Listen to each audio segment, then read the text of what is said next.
Okay, so part two. Uh, I'd like to comment that you know it was I found it that the contradictory aspect of it actually I think it's interesting. I think it's people don't need.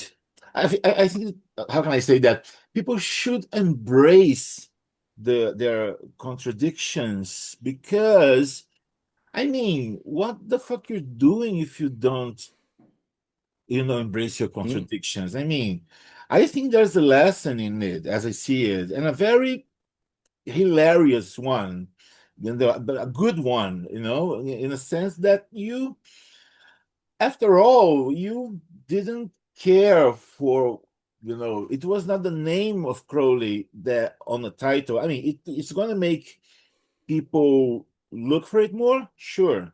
It's a good way of selling books? Sure. But what matters is what's written in the books, no. And that's one of the things that I wanted to have you in, this first season, so to speak, of interviews in my channel because you're very vocal about being anti-fascist. And I know I'm sure many people punish you basically for that. Basically for Hmm. that. No matter what your history with OTO, and etc. Because we live in a more and more polarized world. We all know that.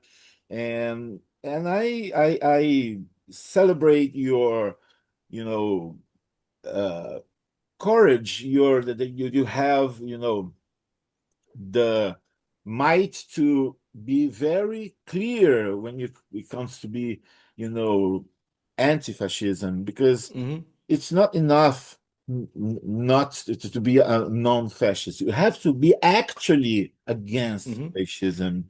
Otherwise, you're just looking the other way. That's what I think. Yep. You know, and if anyone wants to think differently, they're welcome to do this. I'm not preaching for anyone because kill me if I'm preaching, because if I call myself a Thelemite and I start preaching about whatever the fuck, Hmm. so I mean, what kind of Thelemite Yep. would I be, right? So that's why I think that it was when I say I saw a lesson in it, in this story about this post Thelema to the books with Crowley on a title. It makes, I mean, as I see it, there's this message that the exterior of the thing can be so irrelevant Hmm. when the core of it is what matters. I mean, so Yep. what I'm saying is because I feel that in the occult scene, and especially Thelema, I miss more anti-fascist, openly anti-fascist voices. I mean, what the fuck? Crowley was expelled from Italy by Mussolini, Hmm. and I mean, Crowley was not fascist friendly. And even if Crowley was problematic in many ways, and he sure was, this is another comment I would like to make on, I guess I have a different experience from yours because I'm Brazilian and I learned directly from Hmm. Euclides Lacerda de Almeida, who learned directly. He was the main follower of Marcelo Mota. And so, I mean, that per se links me to a series of, you can imagine, and people who are familiar with the lemma and lineages and everything. Not that I Hmm. care too much to this lineage shit. I mean, this is relevant in an aspect that Marcelo Mota, those who follow his lineage, know that Marcelo Mota, he introduced more concepts. There's more. I mean, he Hmm. added a lot of concepts and a lot of things that weren't Crowley's originals. So Hmm. I was used from the start not to idolize Crowley at all, Yep. because Marcelo Mota could be very critical of Crowley. So, and I think he was legitimate, Marcelo Mota. many people may think he was not legitimate. I mean, whatever. I don't give a fuck. I think from what I experienced, from what I read, from what I saw, from what I learned, I think he was one of the. I mean, one of the legitimate ways to follow in Thelema. So I ask you, what's your view? I mean, what do you know about Thelema outside the English-spoken world? Because here we are. I mean, you're Italian and Brazilian. We are both here speaking English about Thelema. And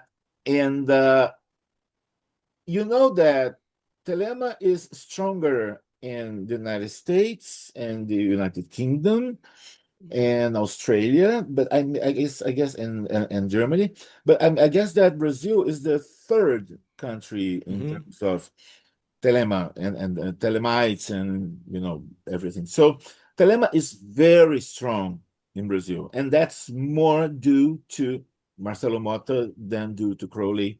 And I don't mean with that Motta is more than Crowley. I mean, come on. I don't even have to say that because it's ludicrous. But I'm saying it so for the Yeah, record. of course. Yeah.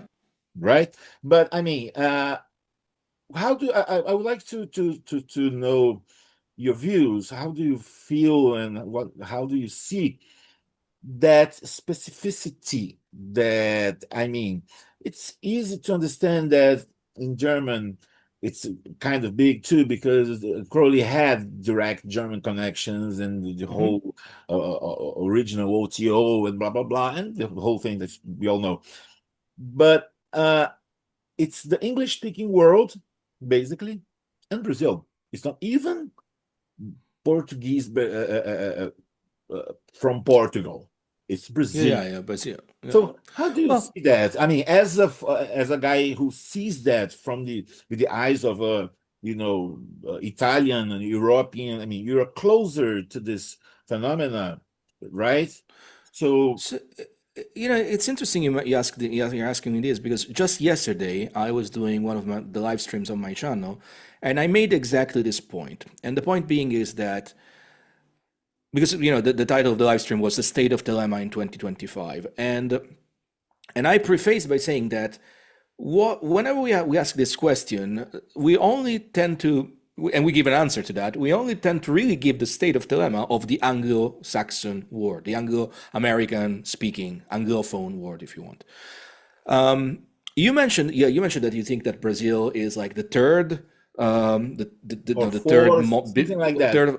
I don't think so. I think it's the second. I think it's the second, in fact, because Thelema in the UK and Germany, it's minuscule. It's minuscule. In the UK, and I know this because, again, I was the treasurer of Amateur Lodge in London, so I have access to a lot of, money information. The UK OTO members were something in the range of less than 300.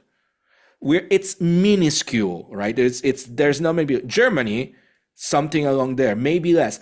Germany has a very strong Masonic component, has a very strong regular and irregular, has a very strong Fraternitas Saturni, of course, has a very strong Imbolc, which is something else. It comes from the Fraternitas Saturni. There's a lot of stuff there, but Thelema itself, it's not as big as we thought it would be, because it was one of the sources. Italy, which is Italy was made a kingdom, a Grand Lodge in 2013, only as a way to pretty much like create 2 more 10 degrees of OTO, so that we could have 5 that could actually give Bill Breeze the stamp of approval that he was waiting since 1985. This is all technicalities, but that's why a very small country like Italy and an even smaller country like Croatia was made a Grand Lodge. If you know what a Grand Lodge would have to be, you would have to have like hundreds and hundreds and hundreds and hundreds of members. And it's like in Italy there must be something around 120 people, maybe tops, right? And I know this. I was originally initiated in Italy, and then I moved here. So, and the thing is that everybody knows it. Everybody has been with everybody. It is a cult in many ways. Like you could say it's a big family. So you could say it's a cult. I don't know. So back to your question, I know for a fact that there is more than the Anglophone sphere of Thelema. There is much more than what the last 40 years of illusion and marketing and the promotion that has been set forth by the American contingent tells us. Because my first initiation in Thelema happened in Italy in an AA lineage that nobody knows about.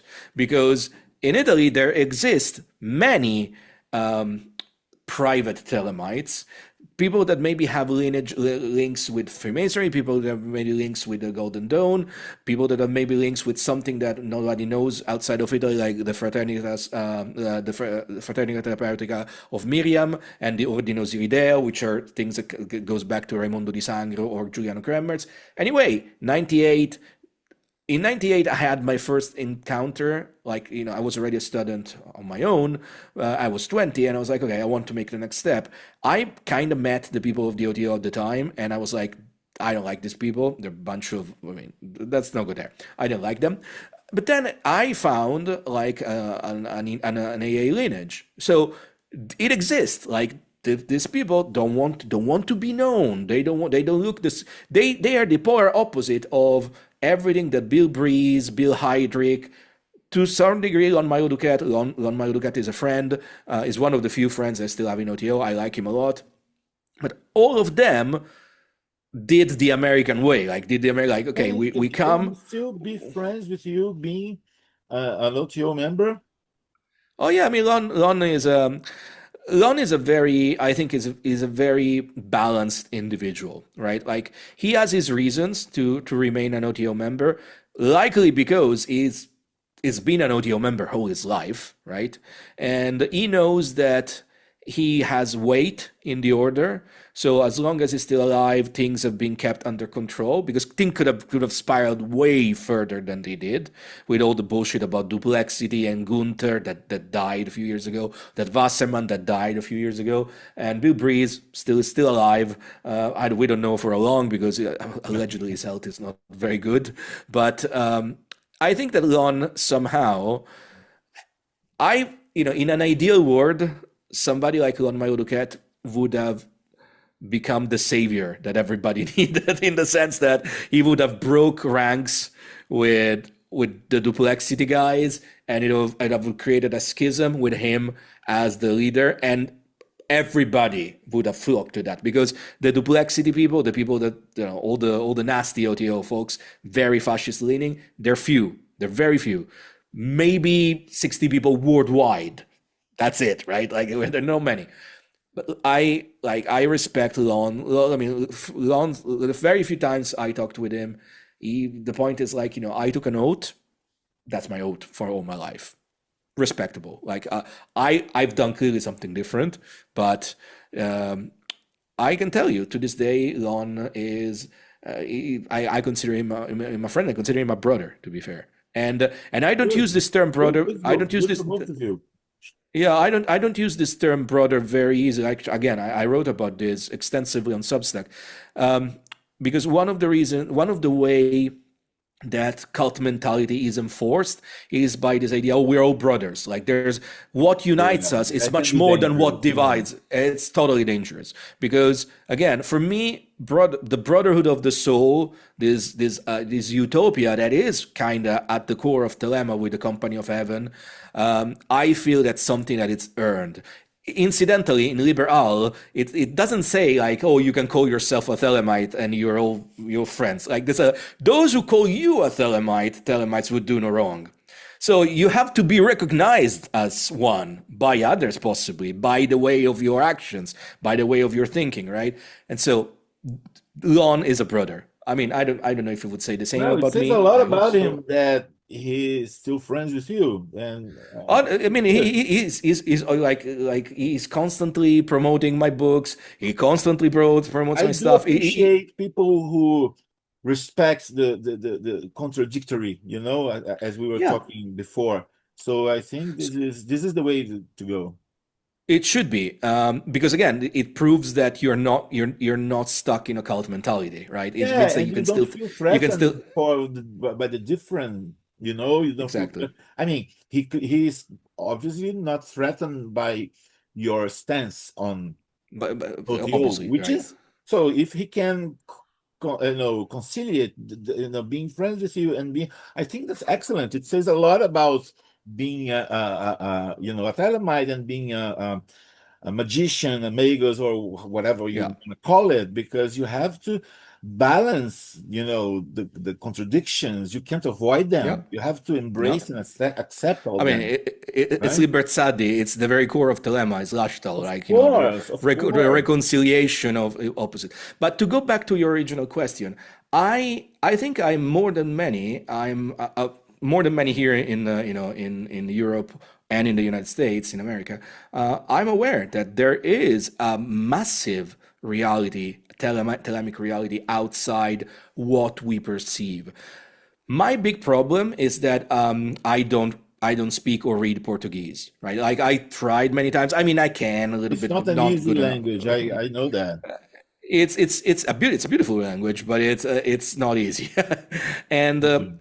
I hate doing that because again, if I could have access to a Well, lot of like this will be, I mean, this was an ordeal to put it out. I know this, but this is the only oh edition wow, in the world, I mean, that you have the Book of the Law and all the commentaries from Crowley.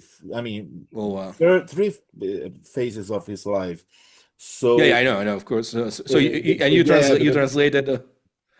it includes Oh man, the one that he made when he was like a very like 70 years old or something.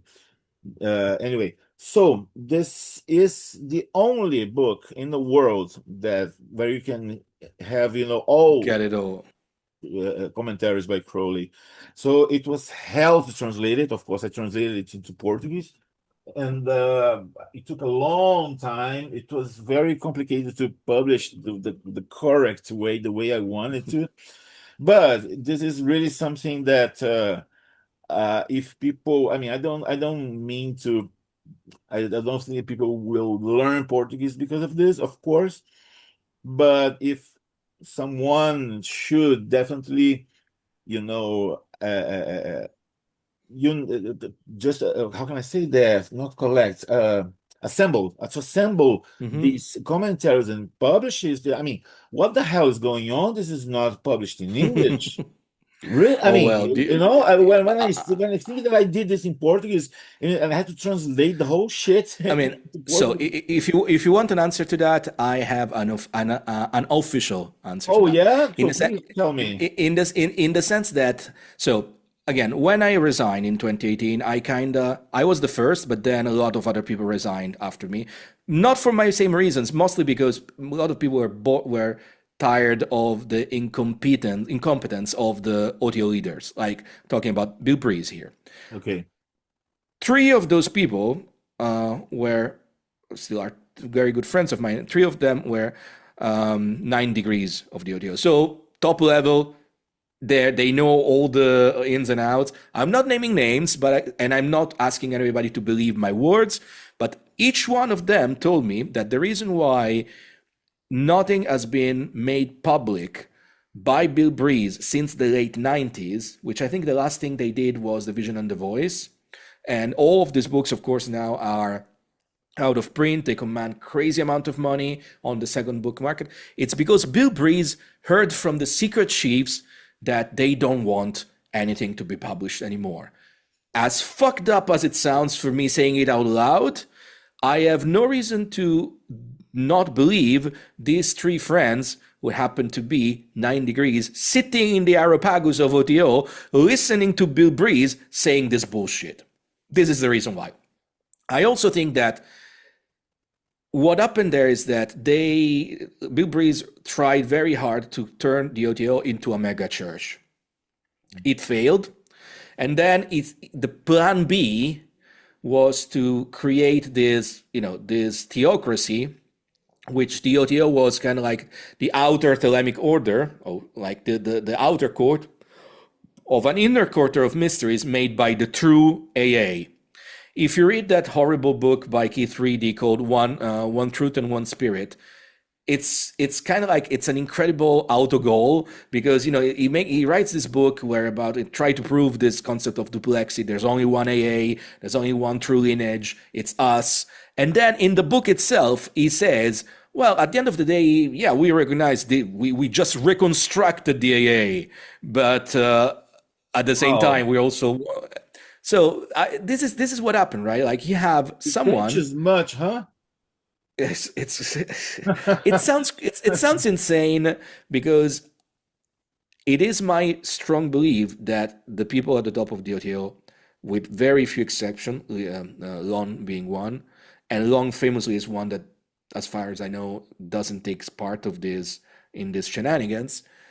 The people at the top of the OTO are the kind of American boomers that hit the jackpot in their 20s, and they live their entire lives resting on the laurels of having found pretty much like the cache of Crowley stuff and buying for pennies, and then bankrupting Motta in the famous 1985 copyright case. And then for a while they did some work. And I'll be honest, I think that the editorial work of Bill Breeze in Liber Abba, in Magic Without the Interior Practice, is very good. It's vastly superior than the one that came out recently, like a couple of 4 years ago, by Stephen Skinner. I mean, Stephen Skinner is a big name, great scholar of the grimoire, and we all thought that he would actually do a great job on magic, but it's really not the same level, okay? But the reality there is that, as many other American boomers, at some point, hitting 50, like our age, it's like, yeah, we're not going to work anymore. But we're also so, we believe our myth so much that we're not going to engender a new generation that can take up the work. Again, I have these numbers from those 3 9-degree members that left. There's only 32 or 36. Now I don't remember. I think 32. In 2018, there were only 32 9-degree members in the entirety of the world, which flies into the face of whatever Crowley did when he was alive. Crowley would famously recognize one as 9-degree if one could explain what the mysteries of the 9 degrees were. Yeah, this is a very important point. People, excuse me for interrupting you, but people, I think, they give too much attention to pamphlets and certificates and this bullshit. I mean, come on. Do you think that Crowley had a certificate for what he did? I'm not saying that those certificates aren't valid at all. I'm not saying that. They can be good for tracking things in organizationally speaking. They can be very good. Yeah. But that's about it. That's organizationally speaking. We're not talking about. There's not an essence essence to it, And I know that because since my instructor Euclides died in 2010 in the AA, I was in the desert. I mean, without anyone to look up to. And but after that, I got in touch with one guy. I call him big brother, a bigger brother, an older brother, actually, an older brother of mine, who in a way made me get in touch with Euclides in terms of confirming some. That's I don't want to spend too much focus on it. I'm just want to say that. I know I'm digressing a little bit here. I'm trying to find the right word because it's a very difficult thing to say. It's not that I'm in touch with Euclides as I am in touch with you now. It's not paranormal. I'm very, very skeptical guy in essence. I'm agnostic even. I don't really believe in things, and I mean, something happened. I'm saying all that because what's my point about AA? I I learned and I conquered what they call degrees, and I'm not going to mention what because nobody's business and it doesn't matter. by myself after my instructor was dead, and I got like more than a decade after he died. I got someone from the AA telling me things that only Euclides would know about Hmm. me, and he's like saying, and this person knew already how skeptical I was, and he said, it's a he. He said, if you don't believe in reincarnation, it's a problem. It's your problem. Deal with it. But there, I have this and this and this to say to you. If you think it's bullshit or whatever, it's up to you. It wasn't bullshit, and it was a Mm. reawakening to a lot of things. And I'm saying all that to state the power of magic, which Hmm. is beyond certificates. Come on. Yeah. Do you think that, excuse me, just because my instructor was dead, just because of this tiny detail, he would stop instructing me? He didn't, Yeah. Yeah. you know? Yeah. I get So, it. I mean, I just trying to illustrate and share how I see AA, you know? I'm with you. I mean, my experience with the Great White Brotherhood is very very similar, and that's also why I never, it was offered to me to when I was in the OTO to jump into the lineage, the Gunther Breeze lineage, to be with the right one. Now that you're an OTO member, you should really be member also of the real AA. I mean, of So course you have to ludicrous. like of course you have to start from zero again, from probation, which is Oh, just Rich. of course, yeah, yeah, yeah. I mean, it's like this was one with them, and then I approached, I mean, I wasn't approached by, but like one person that was also in the Sora Morale shoemaker lineage would then say, well, like it would be interesting, like if you could join with us as well, and we would just need to read your diaries, pretty much. We read your diaries, all the work you've done to the degrees, and then we can confirm. And I was The like, nerve. I wanted the nerve to yeah, say that to your face. because again, it seems to me that Thelema went to die in the United States. I mean, I'm gonna say this out loud. People will hate me for saying so. Thelema became yet another corporation in the United States. Again, something about being proper, Well, doing. what's not become a corporation in the United States already? Yeah, exactly, right. And I The whole mean, country is think a about. failing corporation. But Sorry, my what American exactly? friends, but that's what it is. I mean, exactly. Like for everybody in the United States listening to this, I mean, if you know me, you know that I hold these ideas, I hold these opinions. But that's the point, right? Like it, and this also goes back to why, which is kind of strange, that the reason why someone who basically does not believe in magic, someone who, I'm talking about Bill Breeze, someone that famously was chosen to become outer head of order OHO because he was basically the best at doing business, but he was a secretary, nothing else. It's also the person that went on the Areopagus and say we're not publishing Crowley because the secret chiefs told me not to. It's kind of Well, and you know you buy it if you want what it. what I think is there, again, my opinion, you get the American boomers that had it easy all their lives. They had to do very little to get some of things that people like me and you were born into, I would say, more beautiful but less fortunate countries, had to maybe have a lot of like fight tooth and nail to get it. These people were basically born with a silver spoon, and at some point they just decided, oh, I'm not gonna work anymore, but I'm also not gonna fuck off and let a new generation do the job. I mean, look at whoever is running the United States right now, and Yeah. a crazy 80 years old billionaire that represents this. It's almost like it's an art show, right? A Gnostic I know, archontic I know. figure. It's a John And Waters that's it. movie. Yeah, yeah, exactly. You got it exactly. So I guess we all started about maybe with with a clarion call to remember the listeners that there exists Thelema outside the Anglo-Saxon sphere, Anglophone sphere, and again, if anybody is willing to learn the language, there's a lot of stuff in Italian, for instance, that has been written in Thelema from That's a very names that beautiful no, language. I wanted to learn Italian. I moved to Uruguay because, I mean, it's closer to Brazil, of course, and there were a lot of, it's easier as a Brazilian. We have connections that make it easier for us to relocate here and stuff.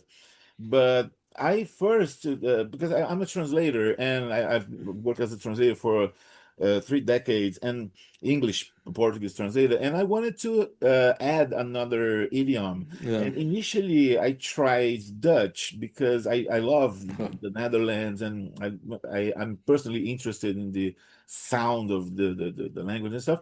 But I made progress and stuff, and but with a Dutch teacher at home.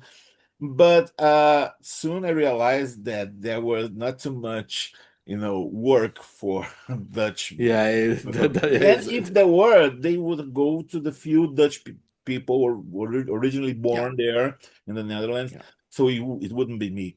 But then with Spanish, and then I thought about Italian because I find Italian a very beautiful idiom. I mean, I love to, and I understand almost all of it. It's very easy yeah. for a Brazilian to understand Italian. I guess it's easier for a Brazilian to understand Italian than an Italian to understand Portuguese because it's I find it easy. I find it easy to read. Like if I read it, uh-huh. I Oh yeah, can get sure. it. Reading But is easier. when like the spoken, no, the spoken is completely different. Like I've No, the and the thing grammar is is that really complicated, and yeah, it's a big language in the sense that there are too many words. I know that it's a fact. If you translate a book from English into Portuguese, I mean, if the book is 150 pages, it's going to be easily 2020 pages in Portuguese because it's a yeah, prolix language. We say too it's the same. It's much, the same in Italian. Like too many words, yeah, it's a and and it's more. I'm not sure about Italian, but since I speak Spanish because I moved to Uruguay 7 years ago, and I currently work as a Spanish translator as well, and I translated the bio of Crowley that I wrote and published in Portuguese. I published by Luis Cárcamo Editorial, Equipo Difusor del Libro in Spain, and but I see that Spanish and Italian, from a native Brazilian point of view, are easier languages because I can see yeah, that the structures from English, and you know that because you speak English, for example, in Portuguese, we don't have anything like his head, el he tenido in Espanol, in Spanish.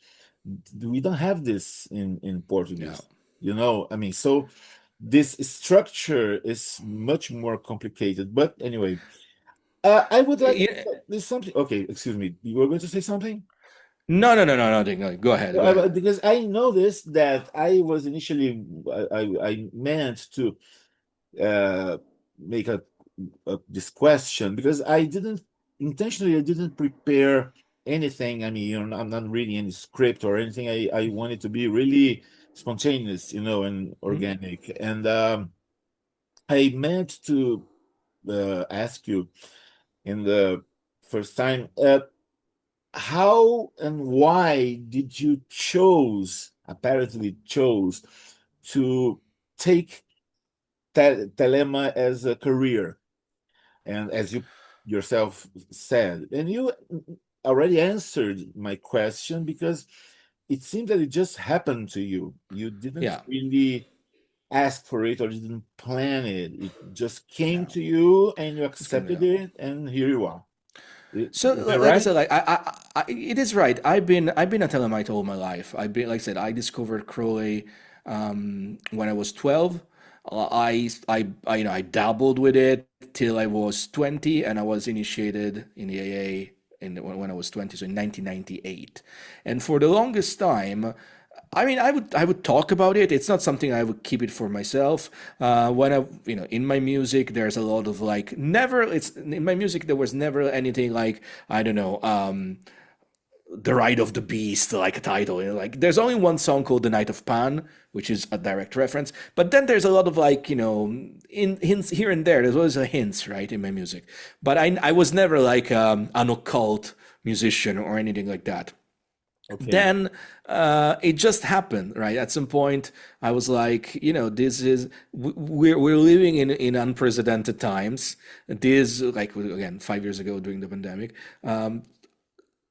I have nothing else. What I have is the ability to. I think I'm good at writing, at telling stories, right? Because I've always been a performer, as a, as part of my music career, and I always know that I thrive being on stage under the spotlight, like right now.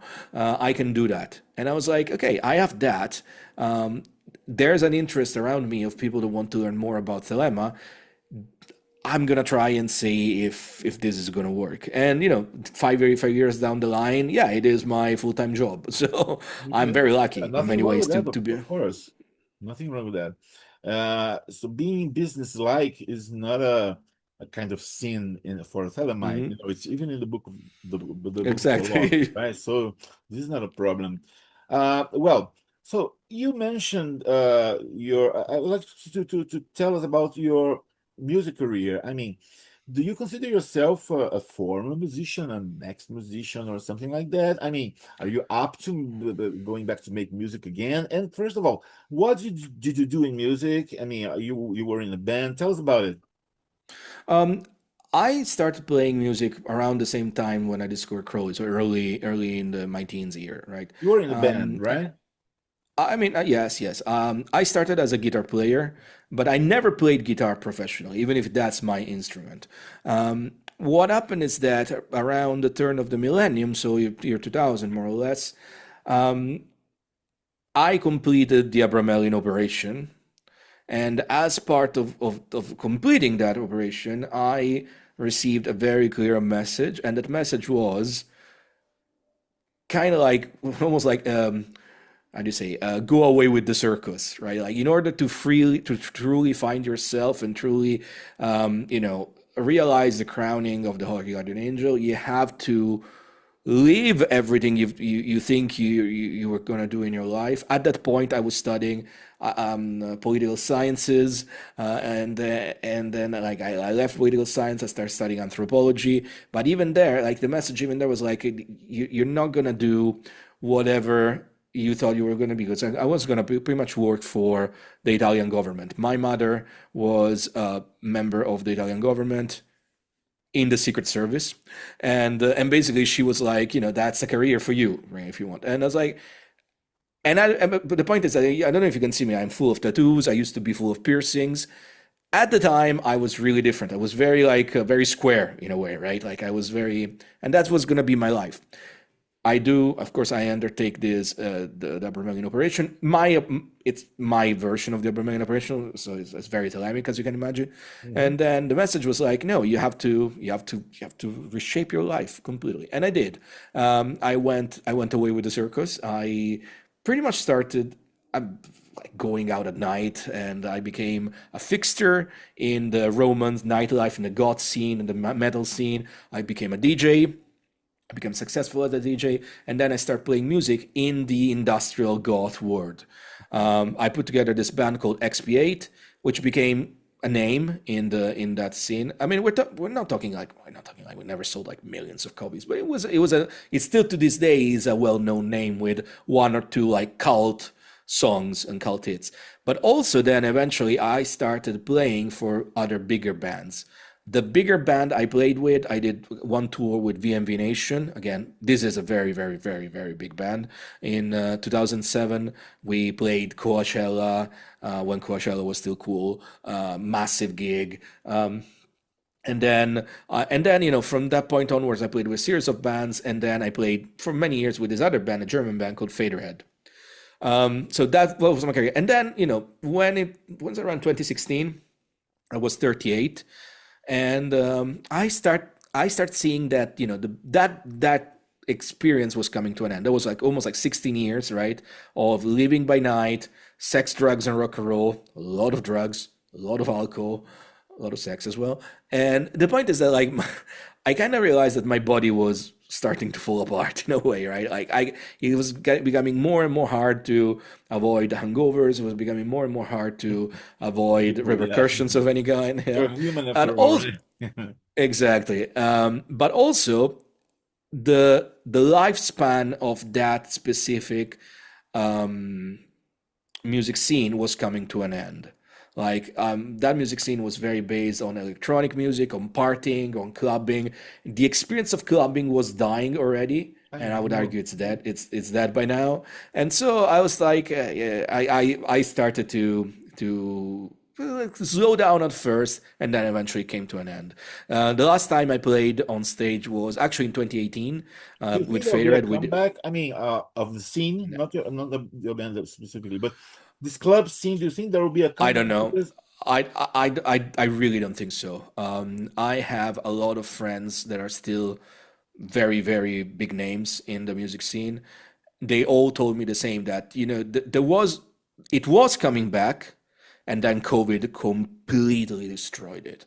Like the years of the pandemic utterly annihilated it in the sense that, it's so much more expensive right now to tour, to put together a club night, and fewer people have any interest of leaving the house because, again, we have podcasts, right? We can blast. I mean, I have a very good sound system here at home, and the lights. I can do things at home, right? And less people have money because again, we've been living in a collapsing financial crisis forever now. Less and less people have money to spend, and younger people are sexless pretty much. They have no interest yeah, in that frightens in me.